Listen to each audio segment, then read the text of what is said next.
আলাইকুম। তো এই যে আমরা সারার কাজগুলা করি, মানে আমরা পেশায় কিন্তু রাজমিস্ত্রি, আর অনেকগুলা জিনিস মানে বিল্ডিং এর মধ্যে কাজগুলা করা হয় সতর্কতা ভাবে। কারণ একটু যদি বেশ সময় মনে হবে যে বিল্ডিং এ অনেক ক্ষতি হইতে পারে।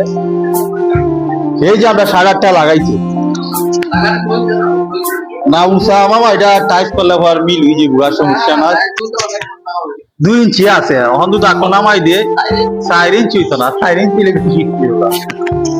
তো 2 ইঞ্চি আমরা গ্যাপ রাখছি যাতে টাইট হয়েছে মিল হয়ে যায়। আর এই যে কালার গুলো দেখতেছেন মানে সুন্দর করে কিন্তু লাগাই দিচ্ছে। আর বিশেষ করে আমরা পিলারের গাছি গুলা যেটা কুদি, এটা কিন্তু ঠিক না, কিন্তু আমরা বাধ্যতামূলক কুদন লাগতেছে যাতে কেলামটা জামটা জমাটলো এই সাদাটা লাগে সুন্দর করে, না গিতা ভাই? না না ঠিক আছে, নাইলে তো সমস্যা না, সাদাটা তো আটকে পারতাম না। এই যে আমরা আর এই যে বুঝছো না বা, এই যে সুতা গুলো আমরা দিছি যাতে লাইনে সাদার গুলা ঠিক দেখা যায়, যাতে মুসা মারতা না থাকে, পুরো মাডামা থাকে। ওই মাডামে যাতে থাকে।